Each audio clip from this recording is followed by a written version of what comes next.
Hello!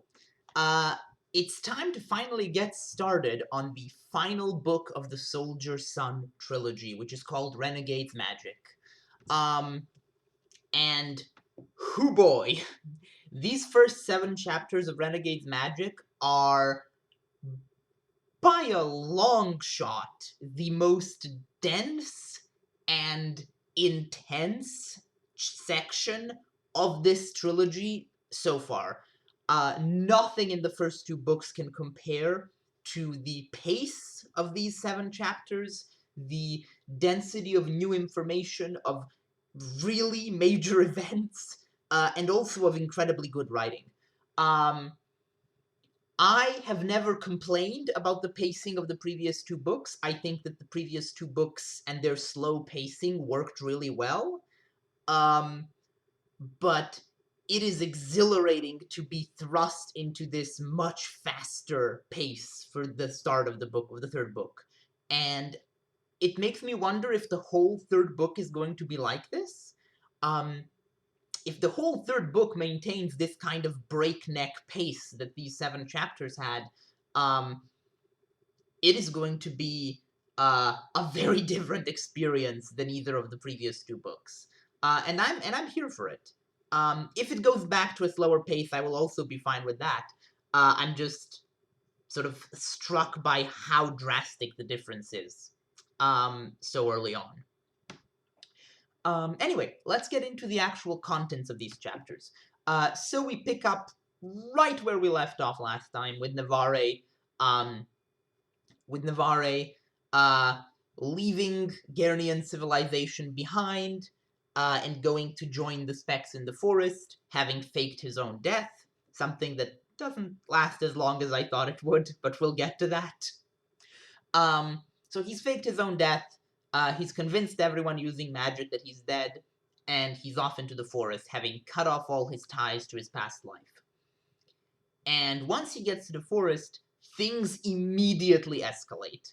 Um, he, very briefly, he feels at peace, but then he is confronted with, well, first of all, he's confronted with Lasana and her sort of tragic fate, um, because he realizes that the Garnian road is heading right for her, and her tree is inevitably going to be cut down if he fails.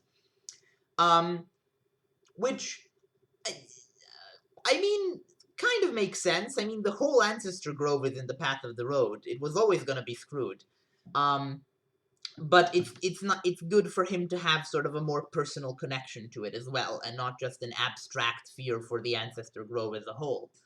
Um, and he goes down to the road uh, in order to sort of try to understand what is actually happening. And he has this moment of connection where he perceives the the whole forest as a larger organism and the road as a second organism, or rather Gernia as a second organism, and the road as essentially like a root of the other organism snaking into the body of the forest. Um, and there's this paragraph where he begins to understand what the actual danger here is. Because at first he thinks, okay, if the road bisects the forest, even if like let's say we avoid the grove of the ancestor trees somehow, we divert the road, and the road bisects the forest, well, that's fine, isn't it? And then he has this revelation. Men would make more paths, with trails and byways branching out from them.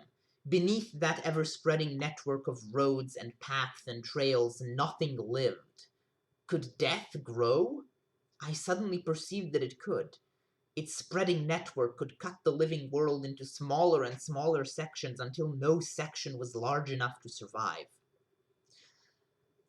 And that's a really good description of what's happened to our world in reality, like how nature is destroyed in our world, and also a really good description of what will inevitably happen to this world if Garnian expansion continues. Um, because, yeah, uh, the kind of civilization that Gernia represents and that historically European civilizations have represented in the real world, this kind of civilization cannot tolerate large stretches of untouched wilderness. It requires the breaking up of nature into small, manageable chunks, and that's just not how natural ecosystems work. There are some ecosystems that can only exist on a large, uninterrupted scale, and if you break that ecosystem down into smaller pieces, it breaks down and stops functioning. That's what happened to most of North America's old growth forests. Even the ones that weren't cut down had their ecosystems destroyed through the sort of fragmentation of that ecosystem. So this shows that Hobb really has an understanding of ecology and what's actually at stake here.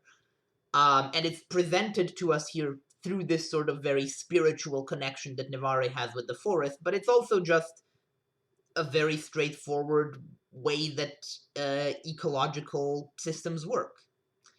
Um, so so this Navarre is correct here. This revelation of his is true. This is in fact what would happen, and maybe will happen. It's still not clear if Navarre is meant to succeed at stopping the road. Um, Anyway, what happens then is some of the best writing in this trilogy so far. It begins with a really, really cool bit of magic that Navarre does to hide from the guards on the road. He breathes in the darkness of the night and then breathes it out and cloaks himself in it in order to enact stealth, which is a really cool way to describe that idea. I really like that. And then there is this incredibly ominous line. I had seen what the magic had not perceived. Fear without foundation would sway men only to a point. I would give their fear roots. I got chills at that line. I I knew that he was about to do something very drastic and probably ill-advised, and I was right. So Navarre basically wastes all of the massive amount of magic in his body. He wastes all of it, blows all of it on one grand, spectacular display of magic to basically destroy the section of the road that's currently breaching into the forest. And he does destroy the road, but he doesn't really do anything long term to prevent it from simply being rebuilt and continuing forward. Um, and this is explained to him by one of the dying ancestor trees. And Navarre sort of realizes how much of an opportunity he's just wasted, and he just kind of gives up. He gives up on living, first of all, but he does survive because Olikea and her son, Likari, show up to save him. And Jodoli and Olikea's sister, whose name I can't remember right now. But in addition to giving up on living, he kind of gives up on being Navarre Burvel, the Gernian. He gives himself over fully to his spec self, Soldier's Boy. And as we see later on, this is not something he can take back.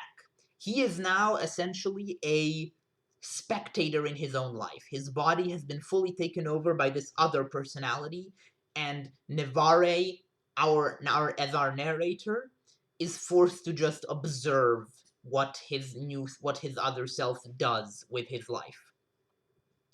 And I'm guessing that's going to remain the case for most of this book, because if there's one thing Hobb loves doing to poor Navarre, it's making him powerless, making him have to basically just watch as his life disintegrates around him.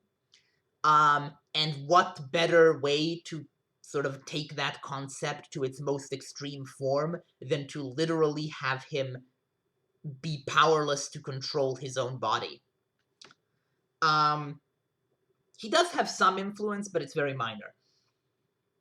And I'll talk about that more at the end. But for now, I want to say the next section sort of features Nivare learning a bit more about spec culture from uh, both from Soldier's Boy, his own other self, and from Olikea, Jadoli, and Likari.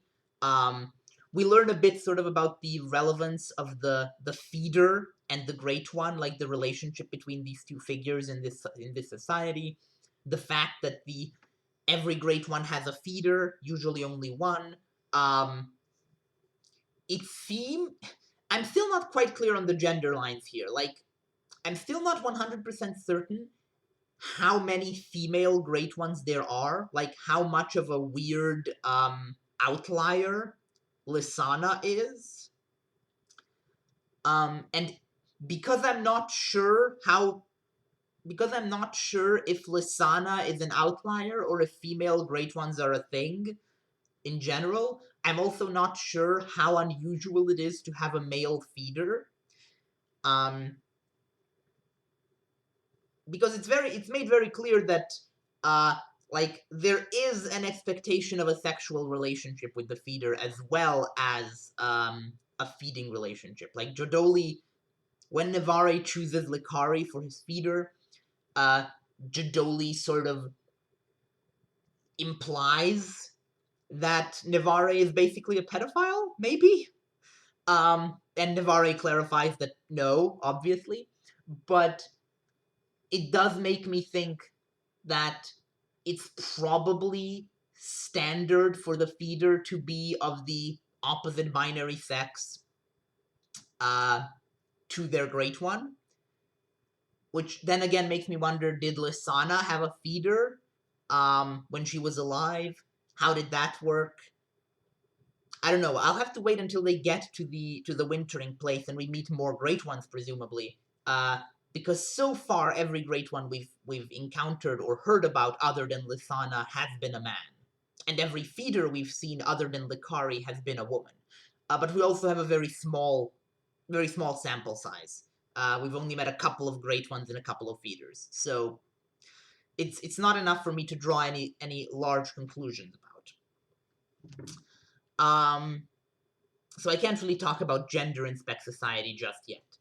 What I can say is that clearly this is a culture with very different values than Garnian society, and also very, very different values than our own. And I like that Robin Hobb goes to great lengths here to avoid the noble savage trope, which I thought she might kind of be leaning into in the previous book, but I think she makes it very clear here through these interactions that the specs are just as can be just as petty and selfish, and their culture can lead to just as much backstabbing and selfishness and self-serving behavior and egoism as any other culture, because they are just people with all the flaws that come with that. And it's a very different culture. They have very different things that they value, and that leads to some elements of their culture seeming basically idyllic and much better than our culture, like the sexual freedom, the seeming gender equality, at least from what I can see so far, um, and then other elements of their culture which are much worse than ours, like the incredibly concerning relationship Olikea has towards her own child. Um, that's sort of very abusive, frankly. And the very sort of transactional relationships that form between people as well. It's a nice mixture of positive and negative traits for a culture to make it clear to the reader that this isn't an idyllic culture and it's also not a barbaric culture. It's something in between. It's just like Gurnian culture. It has its flaws, it has its upsides.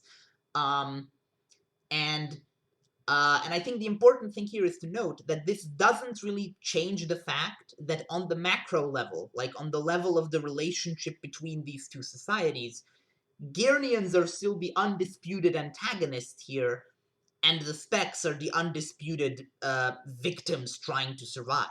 Because on the level of the relationship between these two cultures, Gyrnians are very much the ones who are the aggressors, the colonizers, the conquerors.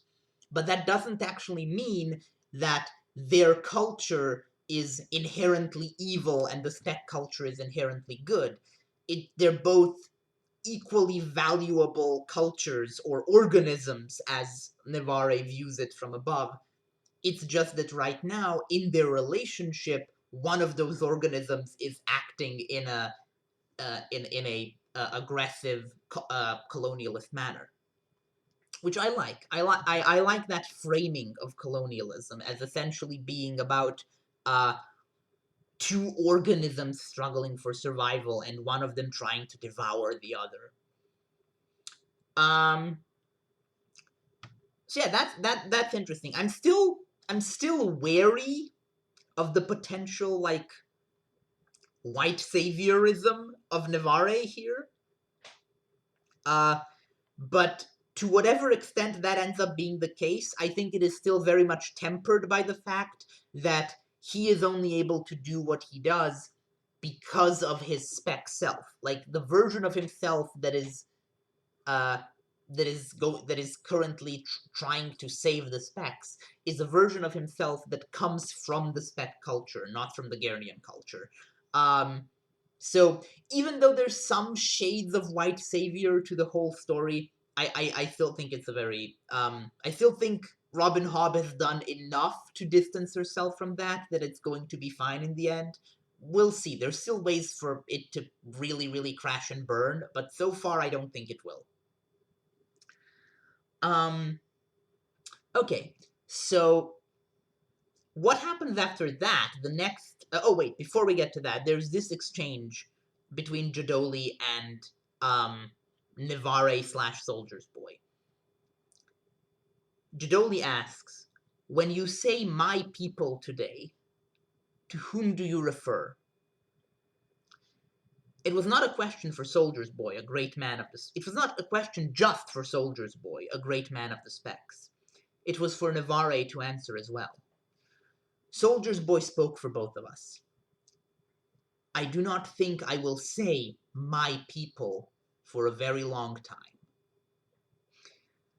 I think that's a really mature realization on both Navarre's and Soldier's Boy's parts. Like that, neither side of this conflict is fully a home to them right now. Anyway, after this, we get the extremely concerning scene with Orandula, the god of the dead, or the god of death, god of carrion. He's all these things, I think. He's one of the old gods. And he manifests to Navarre, not to Soldier's Boy, only to Navarre, while Soldier's Boy is sleeping. And I finally understand what's going on here. You see, the previous time that Navarre had a dream of Orandula, first of all, I'm still not 100% sure these aren't like hallucinations and that Orandula is real, but let's assume that this is real. I mean, this is a fantasy world, so let's assume that this fantastical element is genuine and that there really is an old god named Orandula who is communing with Navarre. The thing that fascinates me here is previously, when Navarre had a dream about Orandula telling him that he owes him a debt, I assumed that what that was referring to was the fact that Navarre stopped himself, Spink, and a Penny from dying of the plague way back at the end of the first book. But I'd completely forgotten that Navarre saved a bird from being sacrificed to Orandula in the second book. And obviously that's what Orandula is talking about. And that makes more sense. Like, because obviously people avoid death all the time. Surely they don't all owe debts to Orandula. But this was literally a sacrifice to Orandula that Navarre prevented. So that makes a lot more sense. Uh, so the idea that Nevare owes a death to an old god is obviously scary. What's more interesting to me here, though, is there's two things that get brought up here. First of all, Orandula says, neither your good god nor your forest magic will dispute my claim. So this means that the old gods, or at least Orandula, but I assume all the old gods, if they are real, are a completely separate, like, layer of existence than the old magic. Because often in stories like this, if there's like a new monotheistic religion that's based on Christianity, which is what the good god is, then the old gods are also sort of tied to whatever nature magic system exists in the setting. If you look at something like A Song of Ice and Fire, uh, the old gods there are very much tied to the old magic that the wildlings have up north. But here it looks like the specs magic that they use in the forest has nothing to do with, like, it's like just as, at least from what Orandula says here, it seems like it's just as distant from the old gods as the good god is. So there's actually there's this third. First of all, I don't think the good god is real. I don't think we've had any confirmation of that of any kind. And pretty invariably, in settings like this where there's a new Christian inspired religion, it's just a religion, like it's just faith. It's not actually based on reality.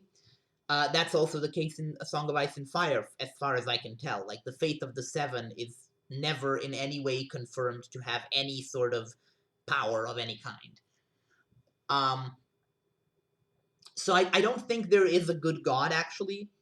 I think that one's just made up. But I haven't really taken into account the possibility that the old gods might be real and that they might have their own stake in this whole thing. So I'm curious to see if over the course of this book we see more of the old gods, or if it's just Orandula, or even if it turns out that this is all in Nevare's head, because that is a possibility. But I don't think so. I think it's much likelier that this is real in some way and that this will play a role. What kind of role, I'm not yet sure. But that brings us to the second interesting thing about this scene, which is that Nevare and the old god both seem to imply that Nevare and Soldier's Boy count as two separate lives, and that either one of them might be worthy payment to Orandula. Which seems to me like it's setting up the idea that at the end of this book, one of Nevare's selves is destined to die, but not the other. I think that would be really interesting if because we see here essentially that Nevare, and here's where I'm going to talk about the sort of Nevare Soldier's Boy divide. We see here on multiple occasions that Nevare and Soldier's Boy, when they are together, when they are fused into one being, when they are in perfect sync, they feel whole. And Nevare feels unfinished, unwhole, incomplete without Soldier's Boy, and vice versa. Like, when they're separate, like they are most of the time, they're essentially not a whole person. They're missing something. Because, as we hear later from Lysana, when a soul is split into two, usually there are some things that only one side of that equation gets, and some things that only the other gets. So, for example, Nevare is the only one who has a direct link to the spirit realm. Soldier's Boy doesn't have that. Nevare is unable to really be very decisive. He's been robbed of his decisiveness because Soldier's Boy got all of that. So both of them are incomplete in this way. And I think I've been assuming this whole time that Nevare is definitely going to die at the end of this story because Robin Hobb will not let this poor boy have nice things ever. like this is clearly framed as a tragedy to me. But I'm now thinking, what if the tragedy of the ending isn't that Navarre dies, it's that half of him dies. And he gets this sort of bittersweet ending where he does get to live on in one of his two forms, but he is forever doomed to be incomplete. That would be an interesting way to end this book. That's my current theory for how this is going to end based on the foreshadowing we've gotten now. I don't know which one, though. I don't really have any idea whether Navarre or Soldier's Boy will live. Because there's a weird thing there's a weird thing going on here with the first and third person. So for most of the books so far, Navarre has spoken about himself in the first person and about Soldier's Boy in the third person. And now that Soldier's Boy has taken over his body, Soldier's Boy is still in the third person, which implies that our first person perspective is only tied to Navarre's Guernian self, not to Navarre as a whole entity, essentially.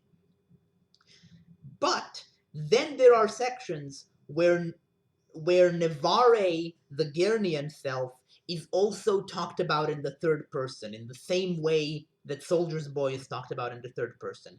So it makes me wonder if the narrator of this book is Navarre the Guernian, or Navarre the complete holistic person, the fusion of Soldier's Boy and Navarre. I don't know if I'm putting this, if I'm being very clear about what I mean, but I'm just wondering which version of Navarre is narrating this story, because it's definitely not just Soldier's Boy, but I'm beginning to think it's also not just Navarre the Guernian. Something to think about when thinking about the ending. So maybe one of them won't die. I don't know. I don't know.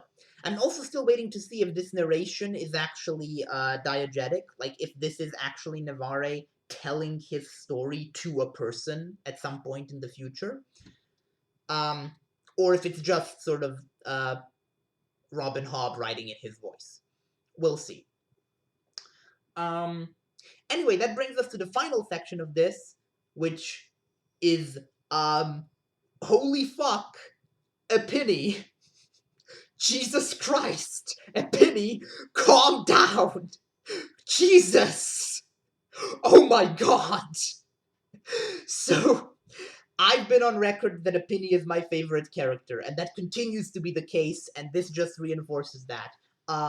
So obviously I knew that Navarre pretending to be dead to Epinny and Spink and Amzil couldn't go on forever. Like, I knew that wasn't going to be the case for all of this book, because obviously Epinny, Spink, and Amzil are such major characters that there has to be some kind of conclusion to their character arcs. Like, there's no way this trilogy ends without wrapping up those three characters in some way. At least Epinny and Amzil. Like, if Spink kind of got written out of the story the way he did at the end of the second book, that I could maybe buy, but Epinny and Amzil have got to play more of a role going forward. So I knew that obviously Epinny was gonna make her way back into the plot. I did not expect it to happen this soon, and I did not expect it to happen this dramatically and explosively. So yeah, Epinny threatens to burn down the whole forest. And she seems to be capable of doing so. Like, if they hadn't stopped her, she might have done that. And she is adamant that she wants to get Navarre back. She wants to get her version of Navarre back into his body at any cost. And back into her life. And in a way, I think that's a fair interpretation of her bargain with the magic from the previous book. It might not be adhering to the word of the deal, but it's certainly adhering to the spirit of the deal. And I think she is right to demand this. I think she has been lied to. Not by Lysana, to be clear. I don't think Lysana deceived her here, but by the magic itself. Um, and based on the fact that the magic doesn't stop Epinny from doing this, I think the magic might kind of agree with her. We'll see. My gut feeling right now is that Epinny has the moral high ground here. I think Epinny has every right to demand what she's demanding, and to expect what she's expecting. She is due what she was promised, and what she was promised is not what she's gotten. Um, so I'm fully on Team Epinny as always. What I also like is that Epinny is, even though she's Garnian, obviously, she has very much shown herself to be equally ready to burn either side of this conflict. She is not on any side. She is on Team Epinny, or Team Navarre, if you will, and she does not care about anything else. Uh, she will blow up the road and she will burn down the forest. She will sabotage the Garnian cause and the Spec cause equally to get what she wants. And that makes her the most interesting character for me, because she's the only character who completely doesn't care about this larger conflict. Even though I obviously do care about the larger conflict, I think it's interesting to have a character who very clearly doesn't. Like, she has opinions on the larger conflict, but she will side with whoever will get her what she wants. And what she wants isn't selfish. What she wants is altruistic. She's doing this for Navarre, not for herself. But she does also obviously want her life to have meaning. Her life to sort of, she feels like she's owed something in life, and I think she is. Um and basically everything about this section with Epinny is great. I love her. I love her interactions with Navarre and Soldier's Boy. I love the chaotic back and forth where Soldier's Boy and Olekea are only hearing one side of this three-sided conversation that Epinny is having with Lysana and Navarre. And so Soldier's Boy and Olekea are trying to piece together what's happening. um, but also Epinny is also talking to them in a language that they don't, that only Soldier's Boy understands. So Olekea is actually the one who's completely lost here. Like, Olekea has no idea what's happening. I can't wait to hear, like, and she can't ever know, because most of what happened is only known to Lysana and Navarre, neither of whom can tell Olekea anything. Like, this is going to, like, Olekea is going to come away from this completely confused, even more so than Soldier's Boy, because Soldier's Boy could at least understand Epinny's side of the conflict. I can't wait to see the fallout from that. But I'm going to leave this here with something that I think Epinny gets very right, unfortunately. She says, "I don't think the forest or the magic will allow any of us to escape. It wants the impossible. It wants to reverse the flow of the years. It wants to go back to when Garnians came here only to trade for furs and then to leave. It won't happen. It can't happen. And as long as the magic demands that, there will never be a resolution. Not for any of us."